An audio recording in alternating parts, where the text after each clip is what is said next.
to fulfill certain tasks. We have been for muted this the entire fucking time. well, that's awkward. I just looked down at the fucking mixer and realized, huh, that's not doing the thing it's supposed to do.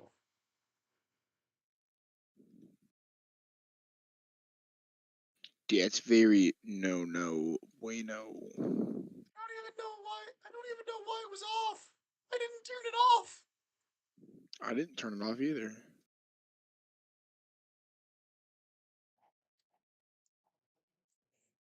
It's Howdy very everyone. interesting. I Was am it the Shadow off? of the Hawk. This is the brother noob.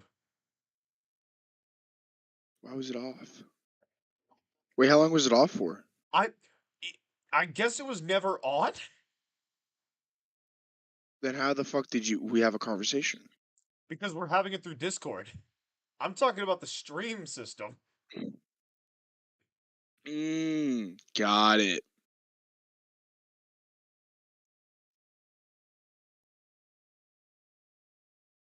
That's fun. We are professionals, Says who? says me. Why are we lying to the fans? Because Did you mute me last stream for D&D? no, this wasn't. That would have been in. I would have done that in Discord. This was the actual mixer wasn't picking up either of us. That's awkward.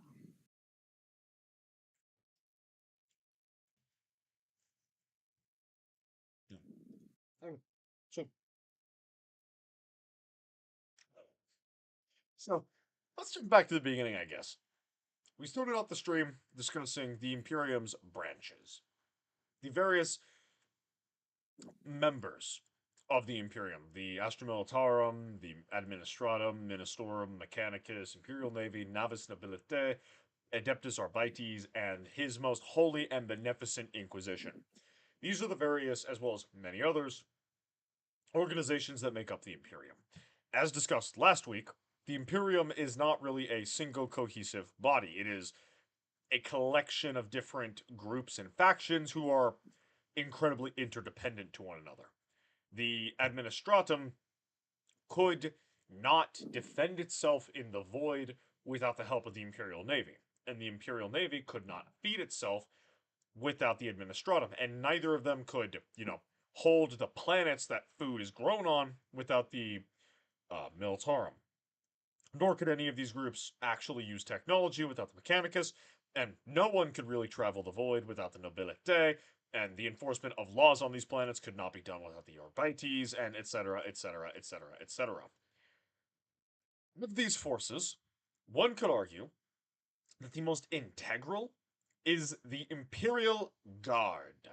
As we all know, the Space Marines are the tip of the spear, or rather the spearhead, with forces like the Death Watch being the tip of the spear, the blade that pierces the heart, but the haft, the handle, that, my friends, that is the Imperial Guard, the Astra Militarum, the reformed Imperial Army. Noob, regale to us. What is the Imperial Guard? The Imperial Guard is the boot that gets on the neck if they come and try to fuck around and find out, basically. They defend the planets for the Imperium. Yes, they do. They are the forces, they are the men and women who are mustered for war. Yes. And one of the things that makes the Imperial Guard so fucking cool, so absolutely cool, also retarded, is the actual organizational makeup of the Imperial Guard. See, as you know, and I know, the Imperial Guard is not a single cohesive military organization. Rather, it is a collection of forces that are loosely kept together through the Administratum and or more specifically the Departmentum Munitorum, and disseminated amongst the commands of various officers within the actual Astra Militarum, various generals and war masters and lord militants, and on and on and on it goes. Further, each regiment is not a independent fighting force. Well, technically they are technically, but they are not a optimal fighting force. For instance, a infantry regiment of the Imperial Guard is just that. It is just an infantry regiment. There might be some light transportation, but it is ultimately just basic infantry. They don't have their own artillery, they don't have their own tanks. They're not even the transports they do have would not even be effective enough to qualify as a mechanized formation. It is just infantry. And an armored formation is also just armor. For anyone who has a basic understanding of military tactics, you would understand why that is not necessarily a good thing. Viable. Yeah. Explain to the chat why, say for example, a infantry regiment with no direct artillery or tank support within its command apparatus would not necessarily be an effective combat unit. Um, Probably because if there's nothing to be there, there's no support they have in general. And if they have no any support, they run into like military, they run into armor or its own artillery. They're kind of fucked. That is Just precisely based off the fact of them not having any support, which means it's just infantry, which it's basically just meat to the grinder. that is precisely correct. A group of just plain infantry is not really going to be able to stand up to, say, an artillery regiment, or a formation of artillery, because that would just be able to pound their position from a considerably long range and just tear them to shreds. They might be put in, or, for example, they might be possessed of the weaponry to hurt tanks, but if they themselves do not have the durability to engage said tanks under blistering heavy fire, they would be pretty heavily screwed. And then, tanks can be encircled and eliminated by infantry without effective screening, and artillery can be overrun by tanks and mechanized formations.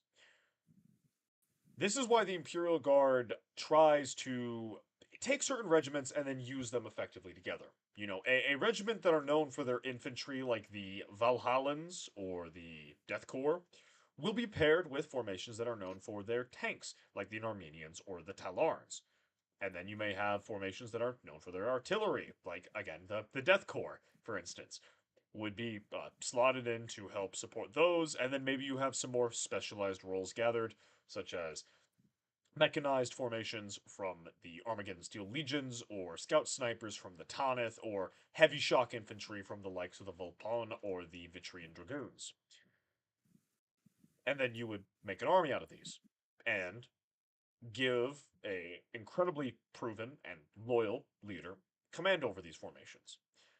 And this all stems, by the by, back to Gilliman's reforms of the Space Marine Legions, with the primary concern being, hey, the Imperium is so big, and our enemy are just never going to be able to mobilize enough force to completely wipe us out. Our biggest threat, like during the Horus Heresy, would be internal strife, civil war, uprising. So, the best way to handle that is to minimize the effectiveness of potential rebellion. Sure, if a Imperial Guard regiment goes rogue, that's a problem, but that's only 3,000 to 10,000 men, depending on which author is writing, who will be stuck on a planet because they won't have their own transport because the Navy is a separate branch. They won't have their Air Force because the Aeronautica fall under the Imperial Navy. They will not have armored support. They will not have artillery support. They will not have specialized troops like engineers. They will not have heavy infantry. They will not have scout snipers, etc. Science. They will just basically be just a bunch of infantry just standing around waiting to die. And in the situation where someone who has the rank to organize multiple regiments together goes rogue, well, even under the old system, that would be a fucking problem. So it doesn't really matter if under this system. Just a midge, Yeah, just a no. very tiny one. If a Lord Militant or a general or God forbid a War Master goes rogue, like you're screwed no matter what. You better hope the Commissar next to him is not going rogue at that point. I mean, if the fucking commissar is going rogue, then that's probably a bigger fucking You know, if problem. the Commissars have gone rogue, shit's gone to shit. That shit's gone to shit. There ain't nothing there. Allegedly.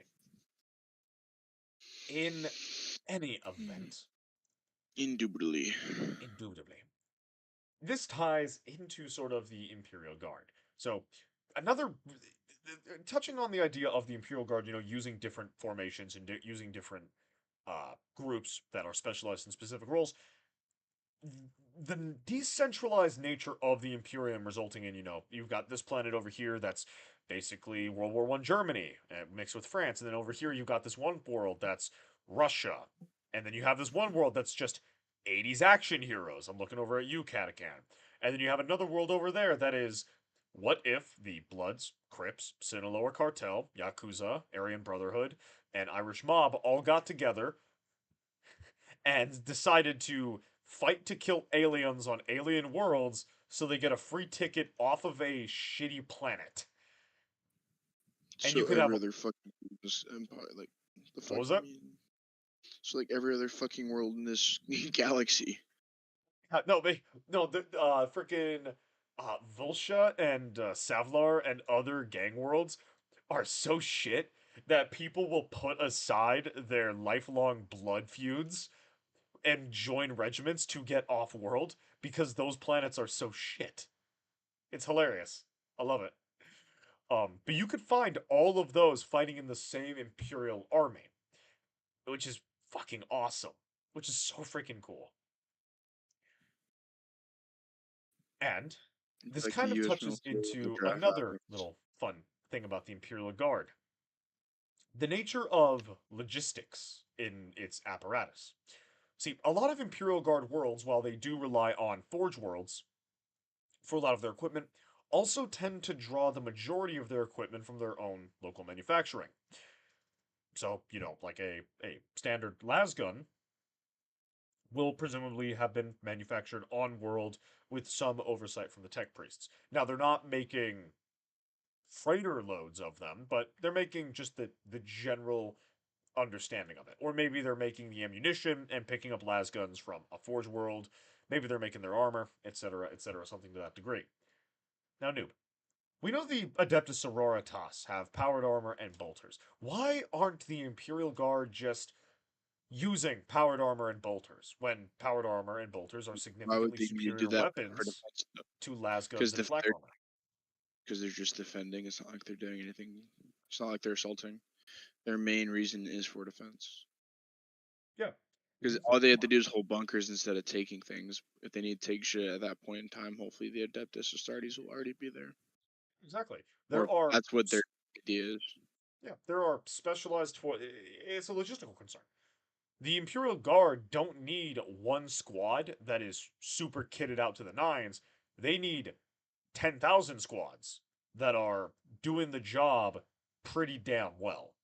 You don't need because if it's 10 dudes holding a front, they're going to get overwhelmed. But if you have 1,000 dudes with another 1,000 in reserve, that's going to be a lot more effective. And bolters and powered armor are significantly harder to manufacture, and they also have a significantly higher logistical upkeep. Now, moving on, I have a list of examples. Some of the Imperial Guard regiments, and you noob, you being a noob, I'm gonna list off some of these names, and I'm gonna let you describe them. All right. We're gonna start off with Cadians. The best at fighting the traders because how close they are to the Iron Terror. Yes, the Cadians are a exemplar race of humans, known for their great courage and great efficiency at warfare. Pretty much a solid number of Imperial Guard formations derive their battle tactics, their armor, their general order of battle from the Cadians because of them being such exemplars. Next up, you have the Death Corps. Bomb that shit to fucking hell. And also how bodies are more expensive than. I mean, shells. They see everything more expensive than the human life. Yes. The Death Corps are are just war personified. They are World War I warfare brought to a grisly severity. They have the ideological, not the ideological, the religious firmament of the 30 It's like Years' War. Crusader. Is that? What was it? It's like kind of like Crusader Kings. Like they've got the religious firmament of a Crusaders, but with more of a death cult vibe rather than a redemption vibe. But they are using the grim tactical calculus of later days World War One, and it is so fucking cool.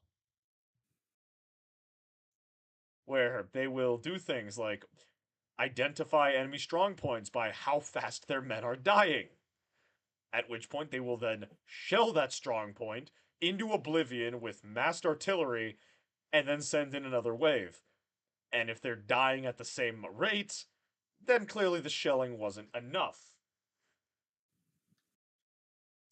So then they continue the fucking shelling. Yes, exactly. It is a grim war built around, again, logistics and mathematics. Next up, the Talarn. The Taliban. They are the Taliban with tanks.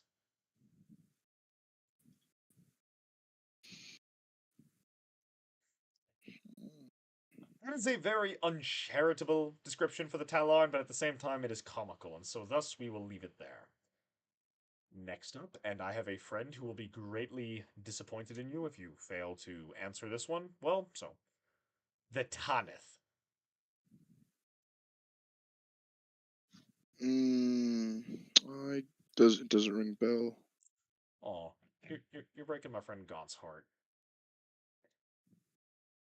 The Tanith, of which there is a singular regiment known as the First and Only, is drawn from a arboreal world with a very primitive backwards economy and culture.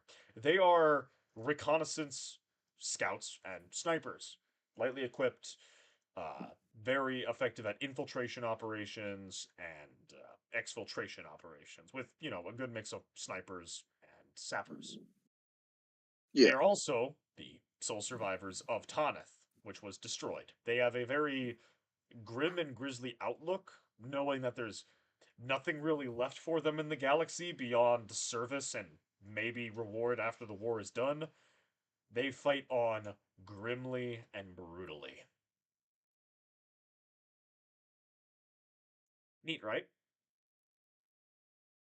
Very. Next up, some of my favorite little boys, the Savlar Chemdogs. Oh, now who are they? They seem like chemical based warfare, like they were in support of the Death Guard. You know, so you remember that group that I was describing, the ones that are basically like what if the Crips and the Bloods and the Sinaloa Drug Cartel and the Aryan Brotherhood all got together? That's them. That actually kind of makes sense now. No, so they're from the world of Savlar, which is a hyper polluted monstrosity. Like I want you to imagine China, but worse.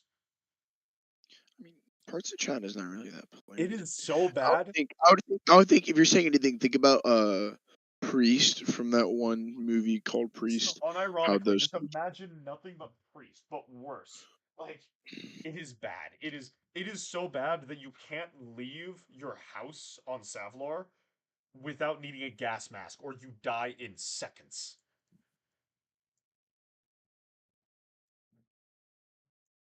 And because of this little cheery factoid, the planet is used as a prison colony. So not only is the air trying to kill you, most likely every other poor motherfucker on that planet are also trying to kill you. because most of them are probably sociopathic killers kicked out of even worse planets in the Imperium. So, when the Imperial Guard shows up and goes, "Hey, we're looking for men to join.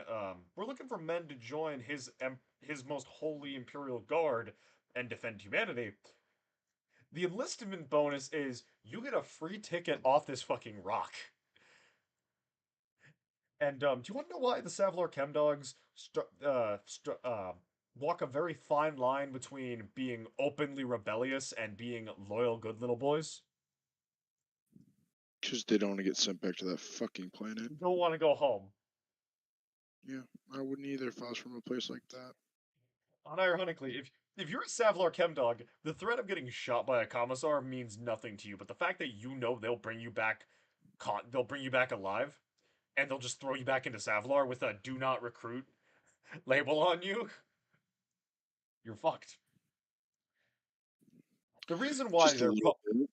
there is a second reason. So the first reason of them being the Savlar Chemdogs is, they have to wear the gas masks on Savlar because it's a poison shithole. The other thing is they keep those respirators on even in the battlescape out in, the other parts of the Imperium. Because when you have a respirator system, you could pump drugs into it. Tasty. That is where the chem dog comes in, as they will pump their systems full of painkillers, adrenaline improvements, morality suppressants, things like that, and just jump into the war zone, having a good old time. You're telling me they're getting paid to, well, not getting paid. They're getting K-holed? Mm. Oh, it's even better. Because they're from a hive world, they'll often be used for urban operations. So sometimes they'll be tossed into a hive city's underhive. You know, the bunch of gangers who have military grade equipment getting tossed into what is effectively Detroit, and then just being allowed What to could hang go out wrong? there for a while. What could go wrong? They have a lot of barracks buddies, no doubt. Eh, nothing bad can happen from that. Oh, and it gets even better. It gets even better. They are usually not the most well equipped regiments. However, being a bunch of fucking criminals, they are very adept at supplementing their stockpiles. Let me just say, if you are stationed on a world with blood ravens, ratlings, and Savlar Chemdogs, your logistics are not. You're not getting fed. You're not getting ammo. You're getting nothing. Your belt is gone. You don't even own a belt. It's just gone. Ravenclaw still. Oh wait. Yep. Blood No. Raven Steel, Raven. yeah, Yep. they're the magpies. Blood Ravens. No, I remember now. Yeah. Next up, you have the Praetorians. Sounds like very guardish, like the Romans. Actually they are more do you know Rorke's Drift? Like the British soldiers at Rorke's Drift? Yeah. A 40k version of that is what these guys were made for. I believe their sole introduction and inclusion in the lore was the Battle of Orcs Drift, Interesting. where in effect they basically they used like those like what was it, like 1800s, like mid 1800s battle tactics, but with las guns. So, you know, the volleys were significantly more lethal, just relying on heavy discipline and sheer fuck you energy to power them through and winning the day. The final group I have are the Heracons, the Harkoni Warhawks.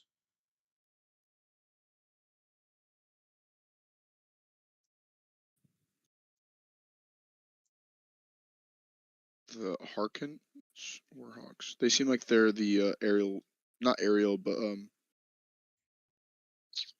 what's the word I'm looking for? Like the 212th. They are very much easy company esque, dropping out of drop ships and then landing and then just killing everything around them. Yeah, that's basically Yeah, their thing. 212th. Unlike the Elysians, though, they don't do. They, they're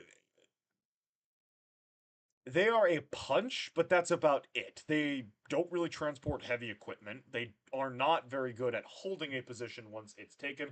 They just, you drop them in, they kill everything, and then you move in and occupy it with more troops. If they, fail their objective, they're not really good at getting out of the situation they found themselves in, nor can they complete the mission by themselves.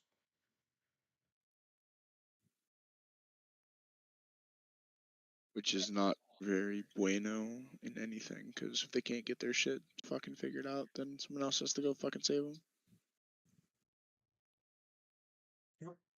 They're a surgical tool, but they do what they do very well.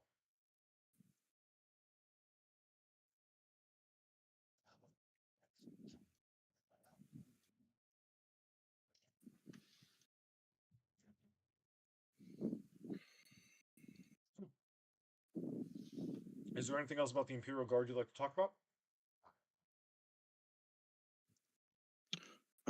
No, not really. Hmm. Is there a different branch of the Imperium you want to talk about? Is there one you want to talk about? Not really. I don't have any strong preferences. I was on based off the last brothers chatting we did. I was expecting the chat to be a lot more active and interactive. I I don't know mean, who I didn't we pissed also off. say we were gonna be here last week and we weren't? Hmm. I know, and I feel bad. Oh, I Also, do maybe too. it's the fact we're doing it on Tuesday instead of Thursday. Maybe like Thursday night is just the best night to do this. I don't really know. Maybe. Yeah. Uh, well, I mean, I mostly had. I mean, I could wing one of the other branches, but I had the Imperial Guard stuff kind of planned, and yeah, that's all I Well, I really had mean, written we down. have heavily relied on the chat. Even last time, we relied on the chat. Yeah, to kind So of like help steer the conversation a little bit. Yeah, it is what it is. Maybe it's 40K. Maybe people are tired of 40K. Maybe what they need is we need something else. So next week, or how either this Thursday or next week, whichever time we do it, you'll be the one managing the topic. looks like we'll be talking about some rugby. So what do you want to talk about? No, Actually, that's more of an off-stream well, that's discussion. yeah. We did have a few people popping in, just lurking in the chat. Thank you very much for those who were, and if you're watching the VOD, thank you very kindly. Sorry about the beginning kind of being shit. Yeah, we didn't really know that shit was messed up. Sorry about that, guys. And yeah, have a good one.